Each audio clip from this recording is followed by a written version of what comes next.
Okay, so we're doing optimisation, and we've been doing optimisation since year 11. This is 3G. And that word optimisation, that just means we're finding an optimal solution. So we're finding the maximum or minimum. And the beauty of this is you could just graph the equation and G-solve the optimal solution, G-solve the local max or min. But we're looking at using calculus methods, okay? So you can G-solve the answer to check your answers,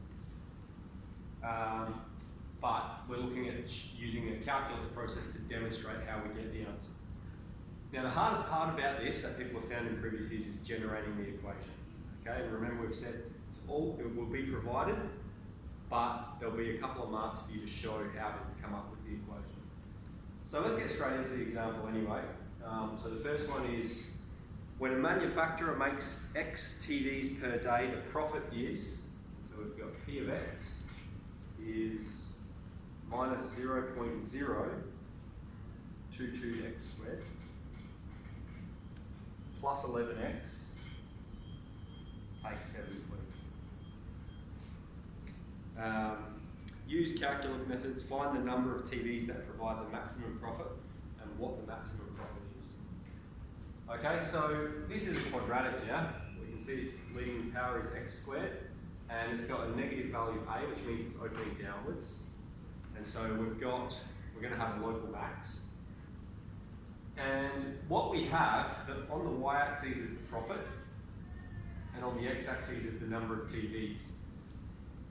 And so what if we were to graph, it's going to look something like this. But what it's saying is, if you don't make enough TVs, maybe you're wasting manpower, there's people that are slacking off, not doing much, and so you're paying them and not making enough money.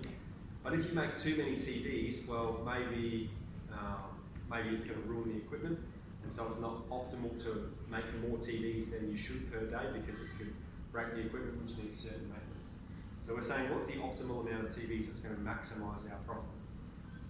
And so this, what we're going to do is we're going to find the derivative, draw a sine diagram. That's going to give us the x value for the maximum, and then we'll answer the question.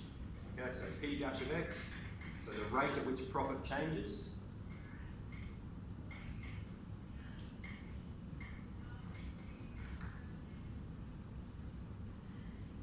Alright, so the root of that, so we're going to find when P dash of x is 0. That's when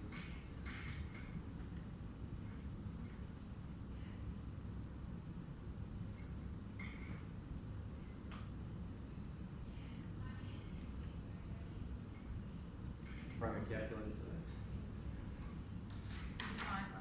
Yeah, this is an old one I've got hanging around. This is my one that I keep at home. 250. Okay, so when you make 250 TVs, that's going to maximise the profit. So let's draw the sine diagram of that. Now obviously, when I'm drawing my sine diagram, we're talking about positive values of x, okay, because x is the number of TVs. It doesn't make sense to make negative TVs. So we're only considering the positive values, and our root is 250. And we look at our derivative function here, it's the equation of a line, yeah? And it has negative slope, which means it's sloping downwards. And so it's going from positive to negative, as we would expect. So we can see we've got a local max at 250. So max profit occurs when 250 TVs are made. Now the question, however, asks us, what is the maximum profit? So that just means we're finding P of 250.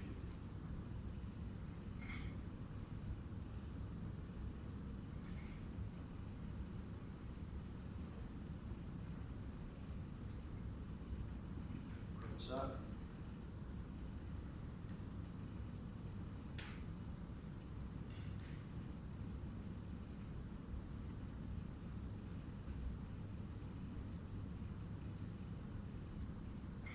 $3,405.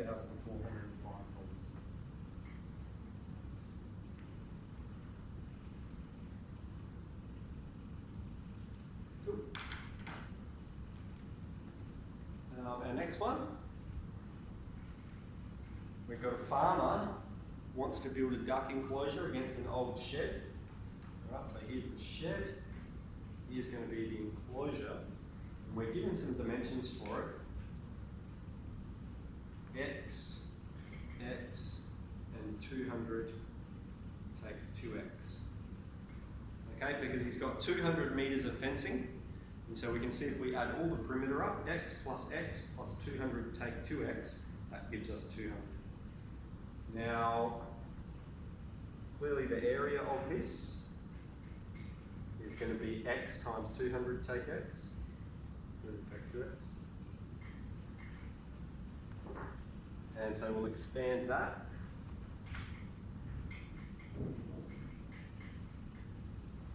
All right, so we've got our area function. Remember, we want to find the value of X. That's going to give us the maximum area for the ducks to run around in. So we'll find A dash of X, should be 200 take 4X. And the root of that is going to be 50.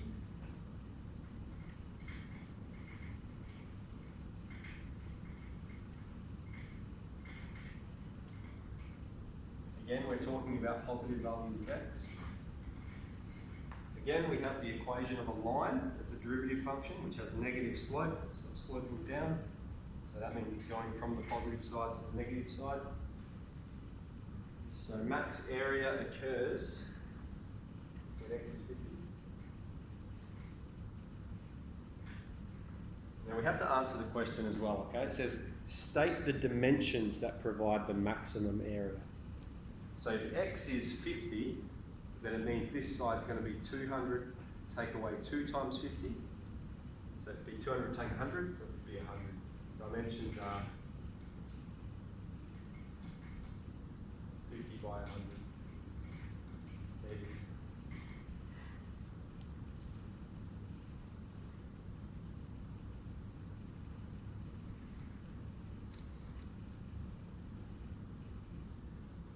Okay. Spin it around. Now, does anyone recognise number 3? Yeah. What from? Last year. Last year's test. Oh, yeah. I Pearl? spent like 2 hours learning that on students. That question. Why? Get a big hint about it, did you? Okay. So, in an attempt to be more environmentally friendly, Coca-Cola have decided to try and minimise the amount of aluminium used to make a can. The new can must still have a volume of 375 millilitres. If R is the radius, show that the height is given by H. Okay. So with this, let's draw a diagram first, because diagrams can help us out a bit. And so we're designing a can. All right, it's got a height. It has a radius, R. And the volume of a cylinder is pi r squared h. Alright, so pi r squared would give us the area of the top circle, and then times the depth, times height. That's going to be the volume. And that equals 375. Alright, we're told the volume has to equal 375. So part A says, show that the height is given by this equation here. So we've got this here, we're just going to rearrange that for h. H will be 375 on pi r squared.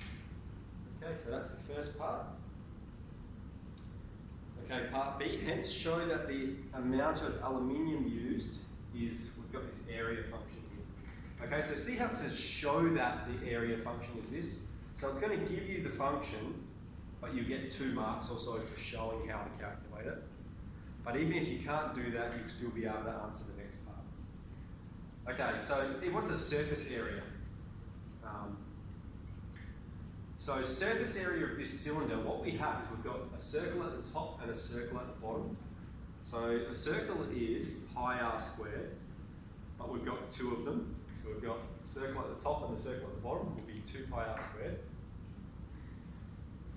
And then with a cylinder, right, you can think we've got a cylinder, and we want to know the area of this outside part. So I've said what we'll do is we'll chop it in half, and unfold it, it's just a rectangle. What's this distance here? The circumference, yeah, that's the distance around here. And obviously this is the height. So we've got a bottom circle, a top circle, and then this rectangle going around it. That's going to be the surface area. And we've said it's the circumference. So the circumference of the circle is 2 pi r. And then, so that's going to give us this length here, and then the height. All right, so that would make it a cylinder. 2 pi r h. Excellent. And then what we'll do is substitute this in to here.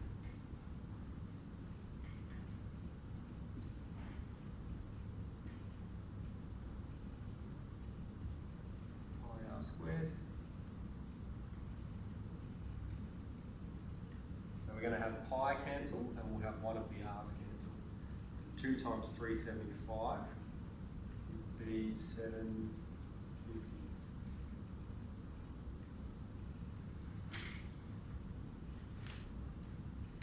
Yep.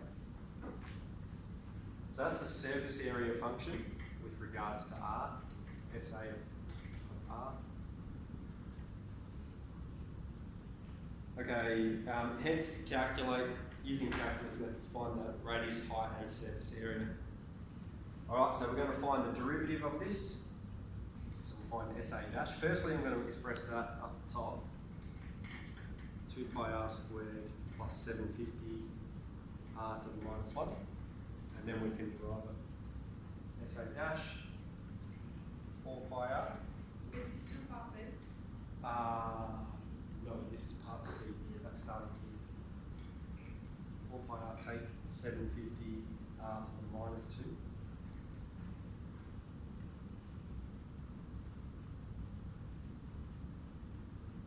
Okay, let's say we want to find that root, so we're finding when is that 0.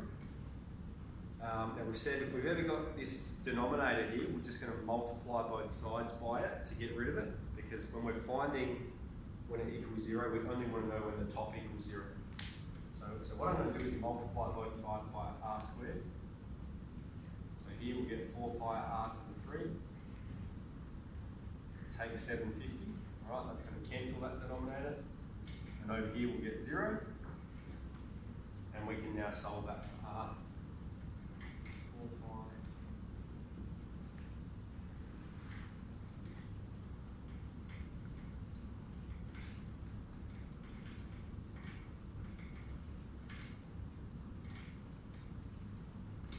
So we've got it exactly. And I'll just calculate to a few decimals here. Cubic root.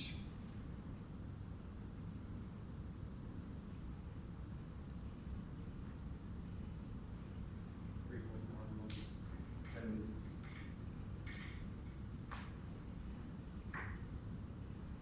Okay, so that's our value of r that's providing the optimal solution.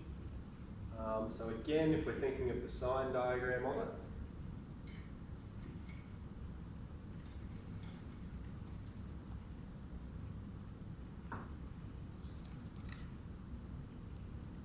we want maximum surface area, so we've got a local max.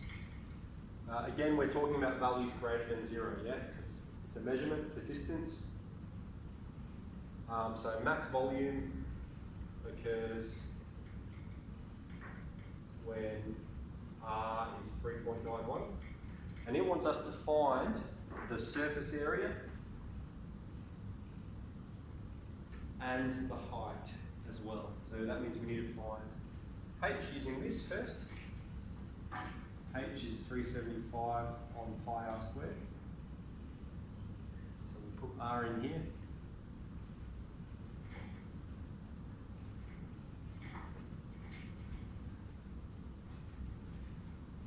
That.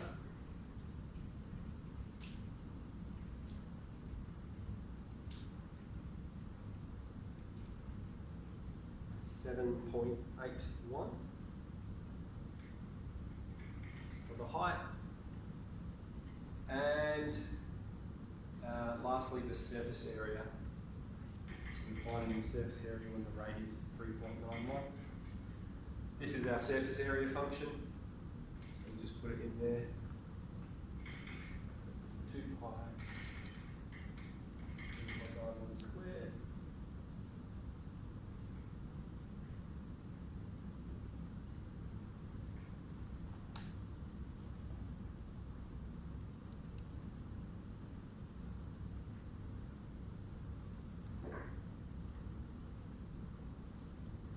287.87.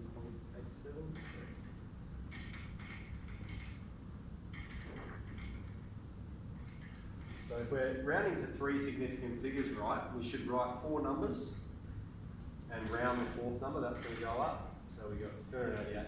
We're talking about surface area, so it's units squared. Cool, and then we've answered everything. We've got the radius, the height, and the surface area.